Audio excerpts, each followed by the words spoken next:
Hello, everybody. You're very welcome. It's great to see so many of you come back. Oh my goodness. I think we had like 72 last week, and I thought, especially after my singing, you might not come back. So, so yeah, just a wee warning. I might sing a wee song later when you're all lying down, but it's really harmless and it's to help you just let go. Um, I have to let go of my own ideas too and enjoy the practice. That's what it's about. So, we're doing mindfulness foundations today, and hopefully, you can all see the screen.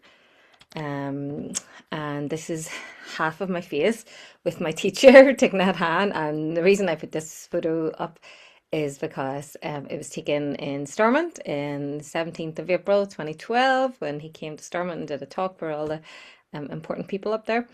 And yeah, I thought it was going to change the world, but mindfulness is something that takes time. It takes time to build, it takes practice, and it's not just a one-time thing. So it's great that you come back, and if you can do something in between each of the Mondays, that'll strengthen your practice. So it is actually a skill that you can learn, like anything else. Like if you want to play the piano or you want to learn a guitar or a language, it's repetition. So we're doing the same thing over and over.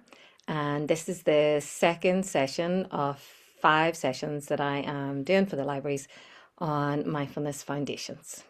And I have to remember this quote, that's why I have it there, because my nature is of the nature to rush. And I remember Ty says, there's no need to run, strive, search, or struggle, just be. So, with those wise words, let's take a big deep breath in and a big audible sigh out. I'll do that twice more. Inhale and exhale. One more time, breathing in and breathing out. So that's as much to help me as it is to help you. And with the breath, we can arrive. So the breath is our vehicle to the present moment. And when we practice mindfulness, we're practicing becoming present. So, what is mindfulness is what we're going to cover today. Then we're going to look at the wandering mind. We're going to talk about the breath as an anchor. We're going to do a short body scan, and we're going to talk about informal practice.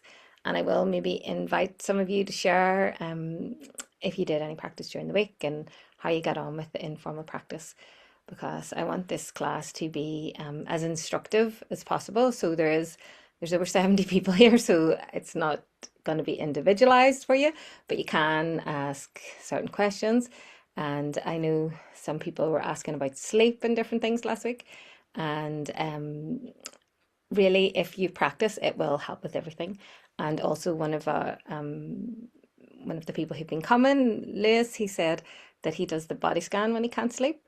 So you could try that. So you can ask me a question, and I will, if I don't answer you straight away, I'll come back to you the following week. But this is our program for today, and let's get into it. So, what is mindfulness? It's really good to know what we're doing. Mindfulness is paying attention on purpose in the present moment and without judgment. That's the kind of official John Kabat-Zinn definition. What I've written here is paying attention on purpose to what is happening right now.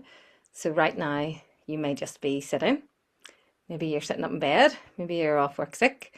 Maybe you're sitting out in your garden and you've got your headphones on. Maybe you're in your living room. I'm in my wee study, and there's not much happening. You're looking at a screen. You're hearing my voice. You can feel your feet on the floor. You're aware of your spine. You might hear some sounds. Maybe there's a car in the distance.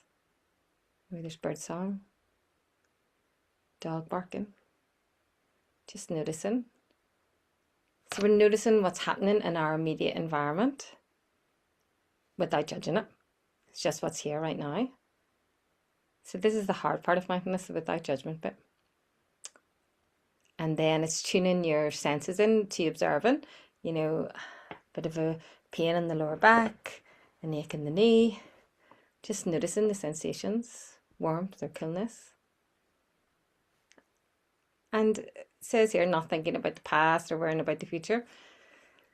That's easy to say, but it's very difficult for the brain to do that. The brain loves to go off into the past and what already happened and ruminate, and it loves to predict and go into the future and what's going to happen. So we are training and bringing the mind back over and over, bringing it back again to right now. And anybody can do this. You don't need special equipment. And it's a skill that grows with practice, not perfection. Okay. Why does this matter? Why should we do this practice? Well, there's lots and lots of reasons. There's loads and loads of research.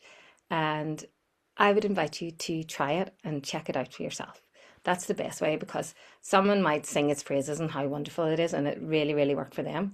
It might not work for you. And the only way you're going to know is if you try it. And I strongly suggest to try it in short bursts regularly, at least 4 or 5 times a week. The research shows that the minimum amount for effective brain changes that you could see on a brain scan is 12.5 minutes. I think it's actually just 12 minutes, 4 or 5 times a day. A week, 4 or 5 times a week. You don't have to do 12 minutes 4 or 5 times a day. If you want to do that, that's great. But most of us don't have a lot of time. So if you want the benefits, which are reduced stress and anxiety, improved sleep, so it will improve your sleep, those who are asking about sleep, increase focus and concentration, support your emotional regulation, builds resilience, improves relationships, boosts your immune function, which is amazing, reduces chronic pain, and that's really powerful. I have actually seen that. Increases self-awareness and brings more joy and ease. So I'm really into joy and ease at the minute. With my morning group on Mondays, we share our joys, and it's really helpful because it primes your brain for the good, to notice the good, because the brain is really much more focused on the negative. So we can work with that, and mindfulness helps you do that. So it's a powerful practice, and it can help everybody if you find that you can do it and you want to do it and you repeat it over and over. It really can change your brain for the better.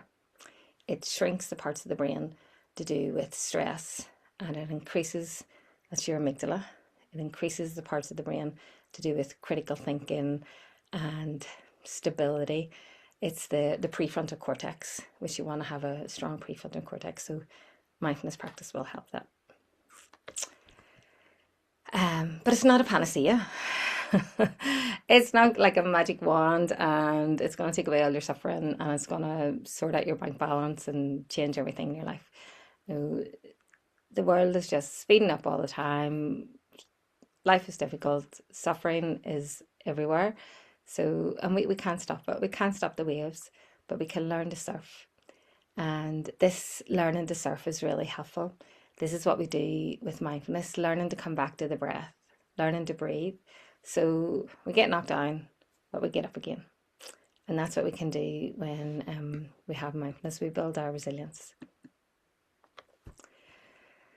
So part 2 today is the wandering mind.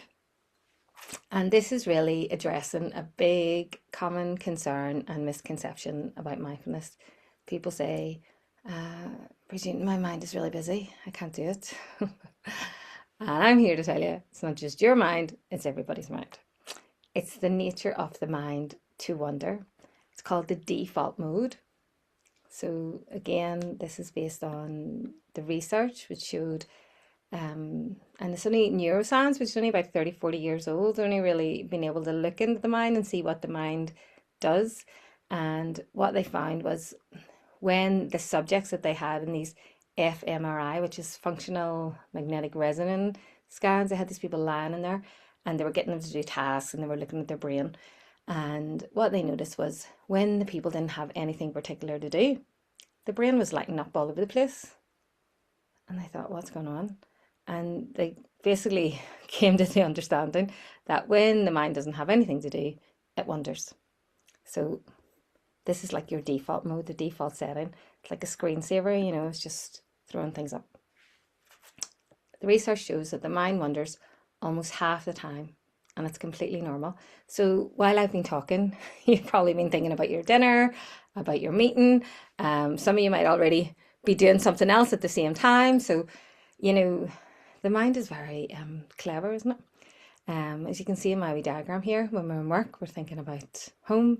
When we're at home, we're thinking about work. And with mindfulness, what we're doing, we're trying to get the mind to be where it is, to be here now. So if you realize, if you have actually the insight, which many people don't even notice, if you realize that your mind is wandering a lot, that's not a failing mind. There's nothing wrong with you. This is what you call having a human mind. And so when we notice that the mind is wandering, that it's gone off, like my little girl is 5 and she's thinking about Christmas quite a lot. And I'm going, it's not for another 6 months. You don't have to think about it now. So noticing that the mind is wandered is the practice, to see where your mind has gone and bring it back. That's your wee mental setup. Every return to the present is a moment of awareness, a moment of waking up. So when we talk about waking up, it's like waking up to the reality of this moment, of being present for where you are, what you're doing, what's happening in your body and your mind. So we practice not to stop thoughts, but to change our relationship with them. So we can see where our mind's going, but we don't have to judge that. We don't have to beat ourselves up for it. We don't have to comment on it. We can just let it be and say, okay, I see what you're doing, but I'm going to do this. And we just bring the mind back. So we're taming the mind. Some people say it's like taming the monkey. You know, this monkey that's going from branch to branch and tree to tree. I'm drinking my tea. Another metaphor is trying to tame a wild elephant. You know, it's not easy. It's not an easy thing to do. It's very simple. The instructions are so simple. You're all going to be able to understand me. But to do it over and over again, that's a difficult bit. So here are some challenges. Can't stop thinking. That's okay. You don't need to. Just notice. You fall asleep. That's also okay. It means you're tired. There's things you can do to stop that falling asleep. You can splash water in your face, run cold water under your wrists. You can open the windows, make sure there's plenty of air, and sit up nice and straight. So this is part of when you see people meditating, they have a nice posture. It's to help the mind. So the body is speaking to the mind. If you're slouched, if you're lying in your bed, you're more likely to go asleep. The mind's more likely to shut down. And what we want to do is fall awake, not fall asleep. And when we do the body scan, we are lying down, and it is more like turning off the nervous system, and it's really normal to fall asleep in that kind of practice.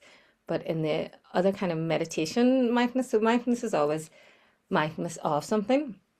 So it could be mindfulness of walking, mindfulness of eating, mindfulness of doing the dishes, mindfulness of the body. So it's always mindfulness of something. So usually, and when I'm talking to you like this, and you're with me, and those of you who've been with me before, you will know about the sitting meditation and the breathing meditation. So while you're listening to me right now, you can be practicing. You're sitting straight and beautiful. You're aware of the inhale and the exhale. And so while I'm sharing and talking with you, you're just breathing. Yeah. Another challenge is people saying they don't have time. And we have plenty of time to watch Netflix, don't we? And maybe some people even stayed up last night and watched the football. And, you know, if it's important, we'll make the time. And we have time to get our nails done and get a facial and go to the gym and go to the coffee shop. So if it's important, you will make the time. So we do a lot of things for our body and our appearance, but what are we actually doing for our mind? So you could start just with one mindful breath. Inhale, exhale, becoming present. And actually, if you practice a lot, one mindful breath can be all you need to bring you back. You could start with 5 minutes a day. And it's better to start small, to be honest. Don't say, I'm going to do an hour every morning because I have the time. That's really too ambitious. We start small and we build it up. So you could do 5 minutes for this first month in July. Say 5 minutes every day in July. And then in August, you can build it up to 12 minutes. You could stay at 12 minutes for 6 months, and then you go up to half an hour. Get you on my mindful morning class, and we do half an hour every morning. It's really only 20-25 minutes. But yeah, so it's making the time to help yourself. Am I doing it right? If you're aware, if you're noticing, you're doing it right. You can't really do it wrong. So the instructions are simple.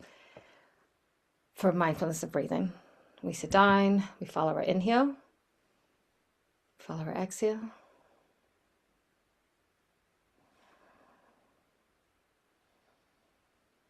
And the mind goes off, starts thinking about what we're going to do on holiday. Oh, I need to book this, have to take the washing out. You know, the mind starts spinning off. And if you notice that, oh, I'm outside hanging up the washing, I'll just bring my mind back to the breath again. Inhale, exhale, inhale, exhale. Maybe you do a 20-minute meditation and 19 minutes, your mind is off with the washing and the TV program and your worries and your projects. And then just that last minute, you're bringing the mind back and you're doing it right. So if you notice where your mind is going, you're doing it right. Nothing is happening. And that's true. A lot of time, nothing is happening. And noticing nothing is still noticing. And also, I think it's great when nothing's happening, isn't it? Because so much of the time we're too busy.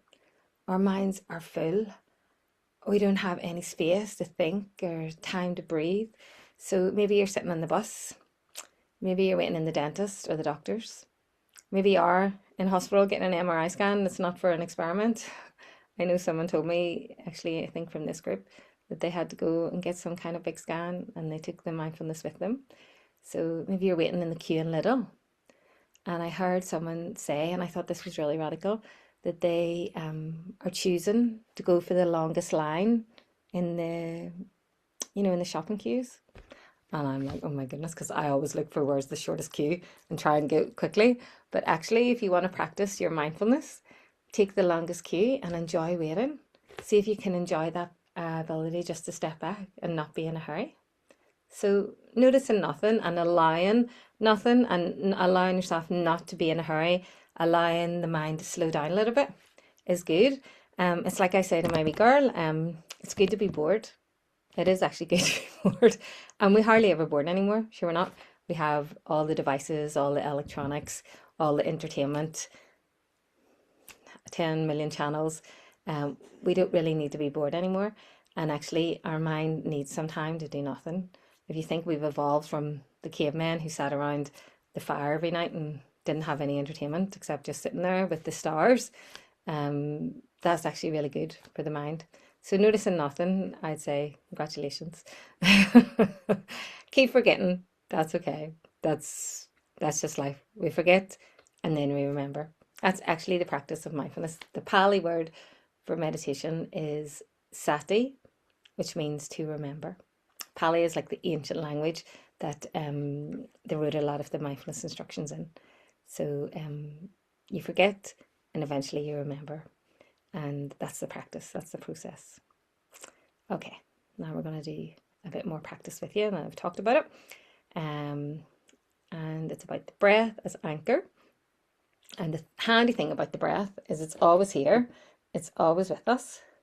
And we can bring it anywhere, anytime, any place, like the brown hair thing they used to have in the 90s. Anytime, any place, anywhere, we can use the breath as our anchor. So it's always with us. It's ultimate portable practice. You don't need to control it or deepen it. You simply notice it. So right now, is this breath that you're having right now, is it long or is it short? Is it smooth? Is it rough? Is it warm? Is it cool?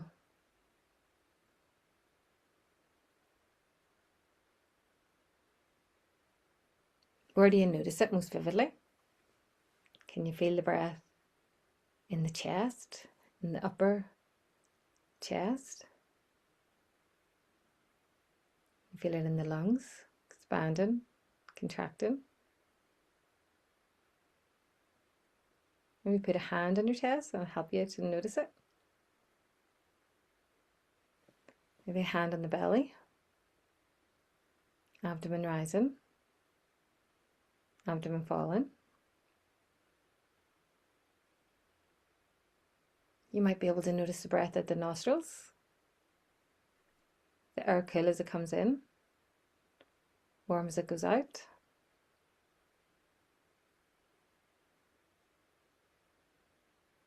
Each breath is a fresh start. And if your mind has started to wander, great noticing. You can just return.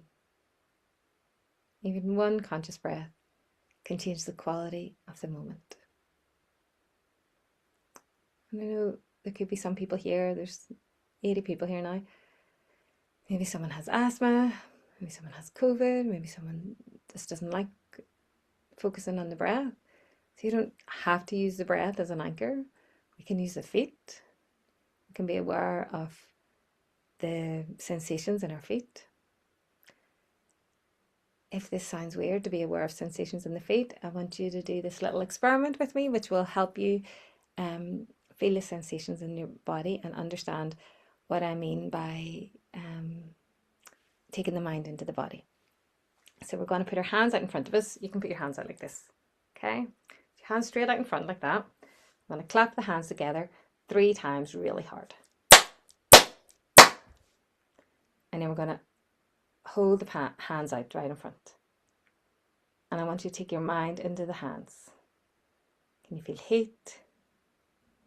Pulsing, tingling? My dog's looking up at me going, what's going on?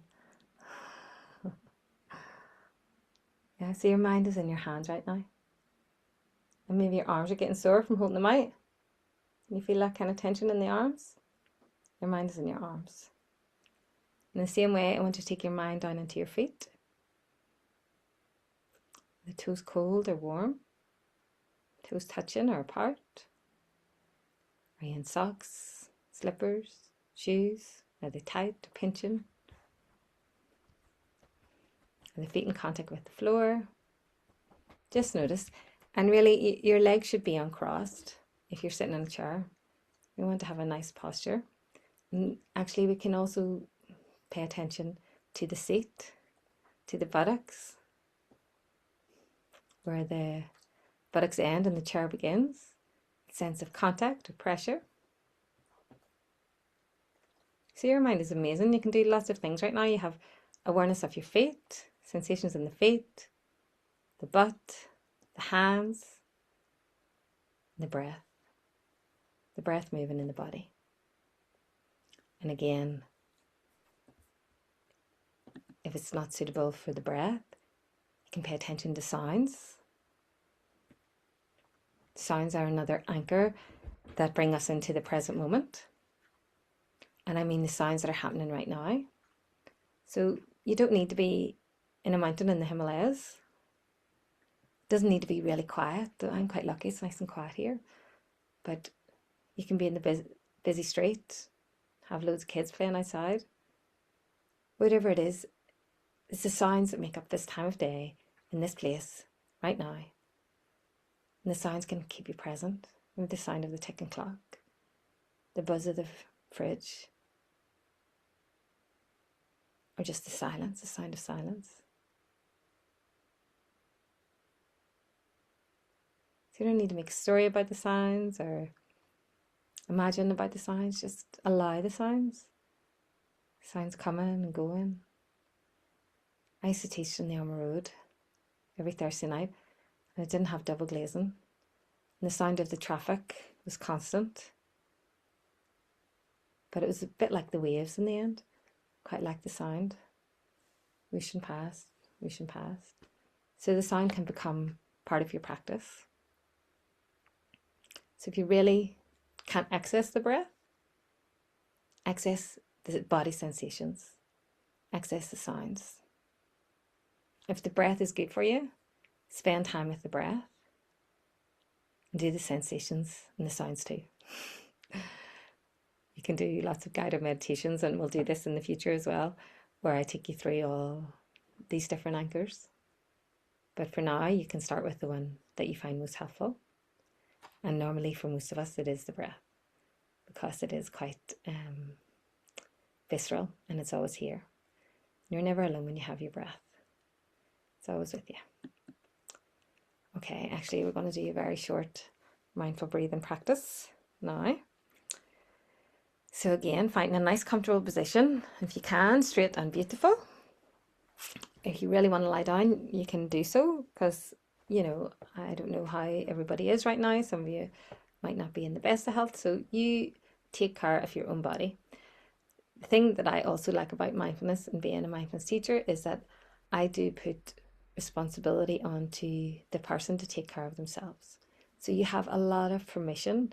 You don't have to do it. It's not one way. It's not a rigid, you must sit straight, you must close your eyes. No, you can have your eyes open or closed. You can sit, you can lie down. We are going to be lying down in a wee minute. It's nice and quiet here, but Buddy heard a car door slam and he's away growling. But I don't know if you can hear him, but he'll be back in a minute. So you have lots of permission to take care of yourself. And also, it's really important to know that everything that I'm saying here is an invitation to you. It's not a direction. You don't have to do it. You can modify it according to your own body and your own mind, what's best for you. And you can speak to your doctor or other health professionals and ask them, is it okay for you to do it according to your circumstances? Okay. But for most of us, we can sit in a nice, comfortable position.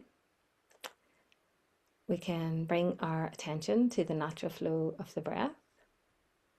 So it can be helpful to close your eyes to do this, because the eyes being closed, it kind of closes off all the exciting and beautiful things around the house that you might be looking at, and it brings attention inward.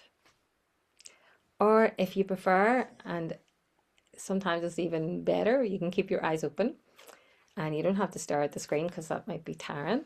You can just kind of have a soft gaze, kind of directed towards the floor, softly downward gaze. Again, that's going to help you bring in the pratyahara, the kind of senses coming inside. You can place one hand on the heart, one hand on the belly, and you can feel the gentle movement of the breath, allowing the body to be rocked and caressed by this gentle movement. Breathing in, breathing out. So mindfulness of breathing is, when I breathe in, I know I am breathing in. When I breathe out, I know I am breathing out. I am breathing in. I am breathing out.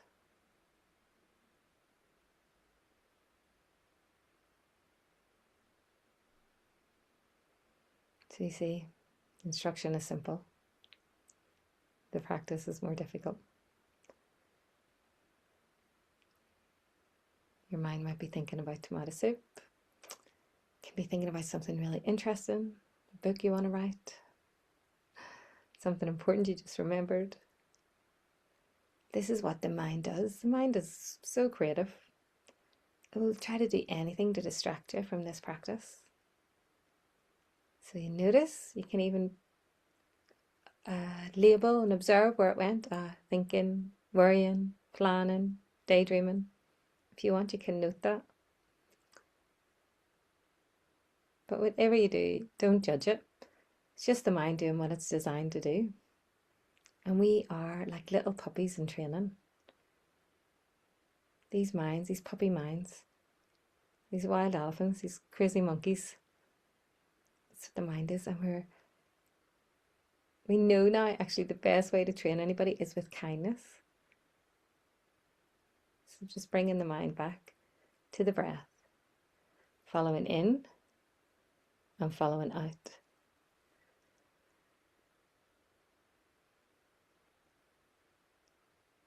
and kindness and self-compassion, once we get this idea of continually returning to the breath, we can start to bring in a little bit of warmth, a wee smile, a little bit of gentleness towards our poor, exhausted minds. We've probably been beating them up our whole life. And you wouldn't do that to the wee puppy, would you? But you do it to your own wee puppy mind. So see if you can give yourself a break and just rest. Resting on the inhale, resting on the exhale.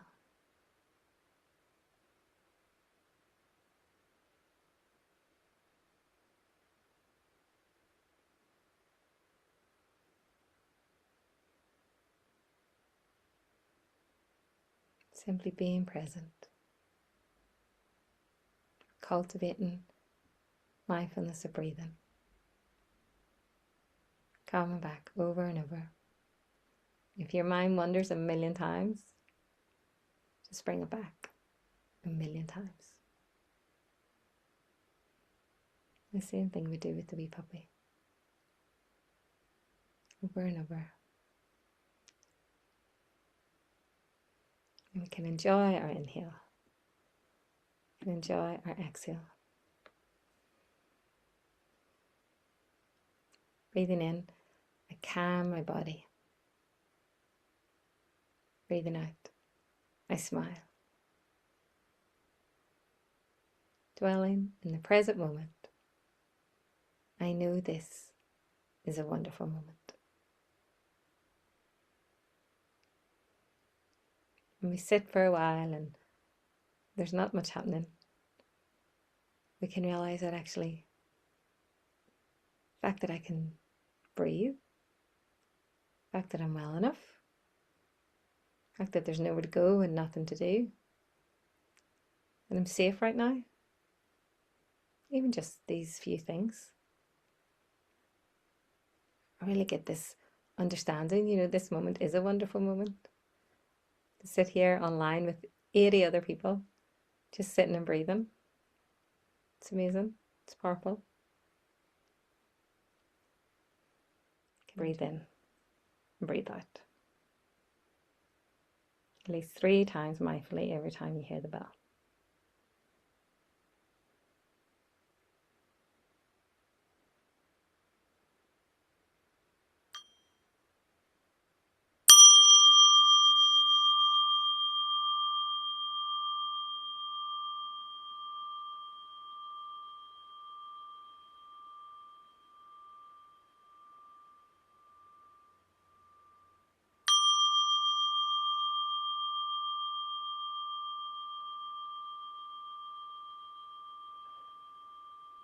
Allow the bell to fill the mind.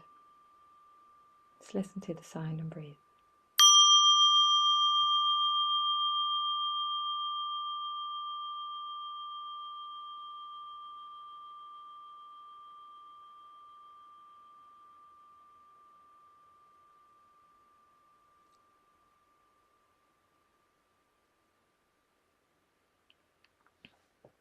You can see that little Gatha, which is a little meditation poem there by my teacher, Thich Nhat Hanh. And come back, you can stretch and move if you've been sitting still. You might want to shift and move a little bit. I'm going to bring you to part 4, body scan. So if you have been lying down, you're already sorted. And if not, and you would like to, please lie down for this. It's traditionally done in the lying down posture. You can also do it in a chair. So if you want to stay where you are, you can do that. If you have a bit of space and you want to get a blanket, get a cushion, I'll give you a wee minute to go do that.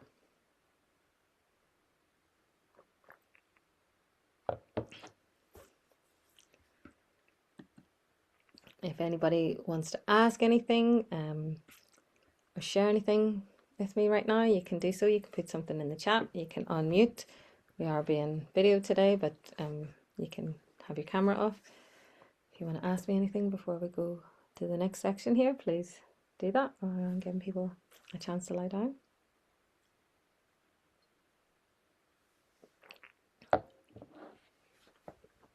Okay, so I can't see people and I don't know what you're all doing, but hopefully you're getting comfy. Oh, I see a few people. Hello, Francisca. I scroll around. I see some of the faces. There's Karma. Brilliant. Okay, Gail, how you doing? Gail's here. All right. Okay, so let's listen to the wisdom of our body. So the body scan is about bringing gentle, curious attention to different parts of the body. It's not trying to relax, it's simply noticing what is already there. So people often think that mindfulness is all about relaxing. So many misconceptions. It's not necessarily about relaxing. You might not always enjoy it. You might not always relax because that's just how your body is right now. You might have a lot of pain. So we just pay attention. We don't try to force anything. We're not trying to make anything happen. It isn't a certain predictable outcome, but often the byproduct is relaxation. Hopefully that happens for you, but if it doesn't, that's okay too. So you can see normally I get people in a room and we're lying on yoga mats, but right now you're just where you are. You may notice sensations of warmth, pressure, tingling. This is what we did with the hands. So you want to be scanning the body. So when we talk about scanning the body, it's like we took our mind into our hands. We're going to take our mind into all the different parts of the body and just notice. And it's not to diagnose, it's not to say there's something right or wrong. It's just to notice in that moment, and then we stay briefly, and then we move to the next part. And that's how the body scan works. It's just like the mind doing a check-in of the body to make sure that's all here. Like the farmer might go and check that the cows are there and the sheep are there and the field is okay. It's just basically checking in with the body to make sure everything's all right. And it, not even that it's all right, but it's there. Just that it's there. That's all we're doing. And it's a powerful practice for sleep. The person who was asking about sleep, body scan is a good one for sleep, for pain management, and for stress, which we all need. And it's one of the most researched mindfulness practices in the whole world, and it's used in hospitals worldwide. Okay, so 10 minutes. Lie or sit down comfortably. Close your eyes. For this one, it is better definitely to close your eyes if you can do that. And let's take 3 slow breaths in.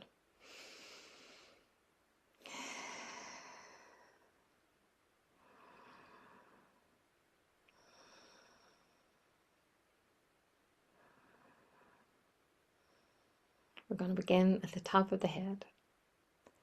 So with the torch beam of our attention, so you can imagine as best you can. I know everybody's has different ways that they imagine. So you can imagine light, you can imagine a torch beam, or you can just feel it. However it works for you. There's no one right way. You don't have to do it a certain way. So let go of this idea that has to be like this or you have to do that.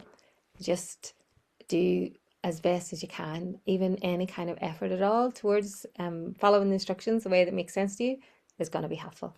Okay, so beginning at the top of the head, and I like to imagine a kind of a torch beam, and I am scanning for any sensations. Maybe the sensations of hair in the scalp. I mean, really, can you actually feel all those thousands of follicles of hair? But you know that they're there. You have a sense of it. The skull. How about the brain inside the skull? We all have a brain, right? Can you feel it? Can you feel the weight of it? Can you hear it, feel it working? How about the forehead? Often I can feel a tension in my forehead, around the eyes and the eyebrows. And if you do come across areas of tightness like this, just see if you can soften it. You don't have to physically do anything, but almost using the imagination, softening that. How about the eyelids? And the eyelashes? Maybe the eyelashes are touching the cheeks, bringing mascara all down your face. Maybe the eyeballs moving in their sockets. How about the cheeks? There's air in the cheeks, the cool of the room, you can feel it in the cheeks. The ears, the earlobes. You feel the earrings and the earlobes. I can never actually feel my earrings, even though I know they're there. Just notice what you notice. It's absolutely fine. If you don't notice anything, that's okay too. You're just following along somewhere in your brain. It's getting a sense map in your body. It knows your body. So we're gonna go to the nose. Actually, I forgot about the nose. The bridge of the nose, the tip of the nose, the nostrils. The place where you can feel the air coming in and going out. The nostrils. The space between the nostrils and the lips. The lips. And the lips touching or apart. The teeth, the tongue, the chin, the jaw, softening the jaw. Now, sweeping our attention down to the neck. The neck's been holding up the whole weight of the head. Little sinews and muscles in the neck. Little vertebra at the back of the neck. Space inside the neck, the throat, sensation of swallowing. Down into the two shoulders, clavicle, the two arms, the upper arms, the elbows, the forearms, the wrists and the hands. Even without clapping the hands, they're full of sensations, and the fingers and the fingertips, the palms, back of the hands. Just taking your mind inside the body. Just noticing, not changing anything.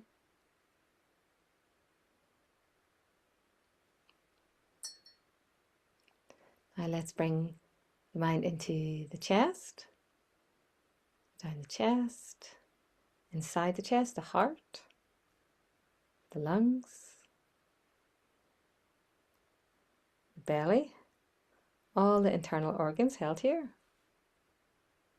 Stomach, the spleen, the kidneys at the back of the body.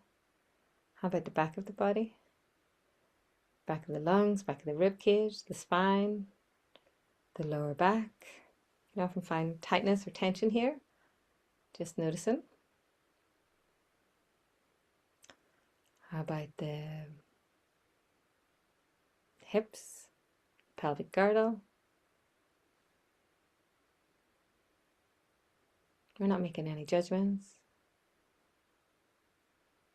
Just observing.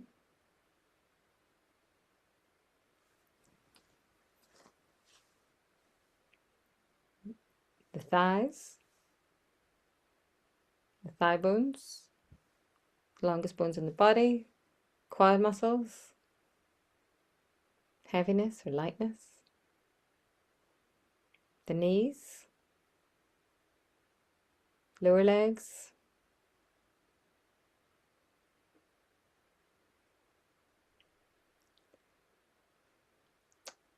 calf muscles, shin bone,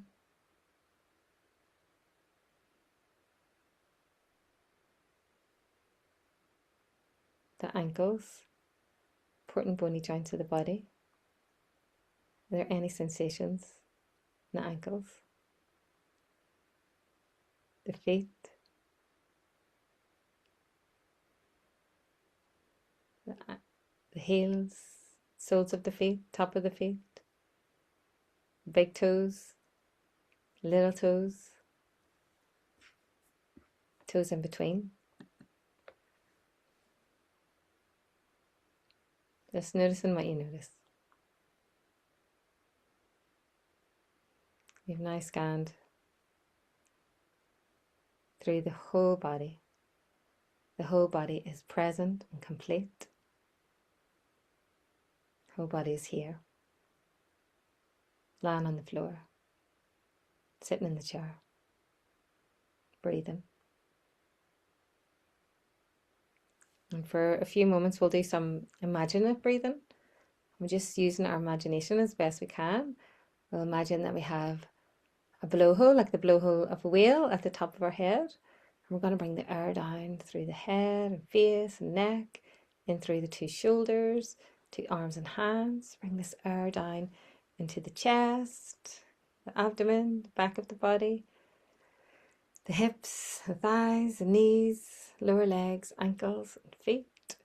And then we're going to sweep the air all the way back up from the feet, ankles, lower legs, knees, thighs, hips, belly, chest, back of the body, hands, arms, shoulders, neck, head, and out through the blowhole at the top of the head. I know that's a lot. So just play around with it as best you can, sweeping the air down from the top of the head to the tips of the toes and all the way back up and out again. It's just for fun.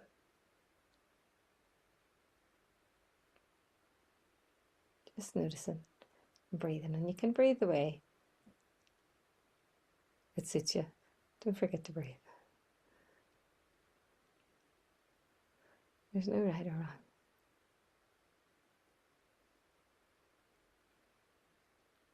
And then you just let go of that imaginary breathing.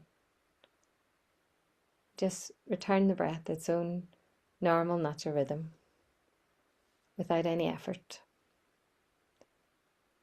The body's being breathed.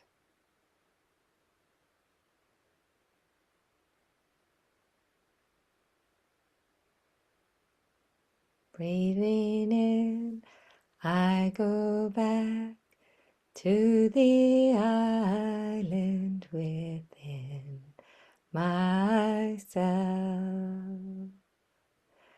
There are beautiful trees within the island. There are clear streams of water. There are birds, sunshine, and fresh air. Breathing out, I feel safe. I enjoy going back to my island.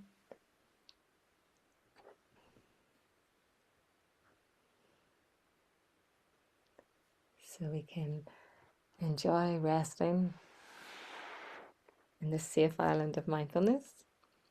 Enjoy breathing. Enjoy being in our body. We're human beings, not human doings. You know that soon this practice must come to an end. We have a very short amount of time.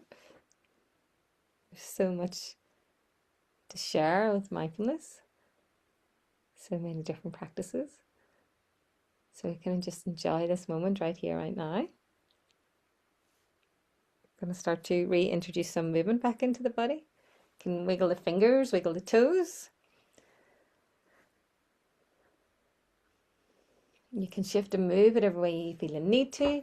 And if you like and it suits your body, have a big stretch. Breathe in, take the arms up over the head.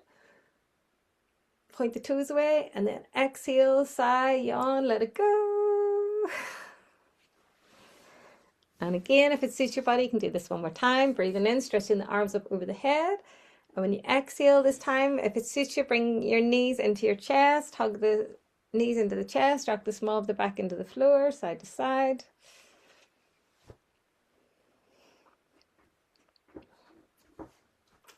And then just come up to sit if you have been sitting. I have the words in the presentation now for this beautiful poem that I like to share because it's July. It's called The Summer Day by Mary Oliver. And she says, "Who made the world? Who made the swan and the black bear?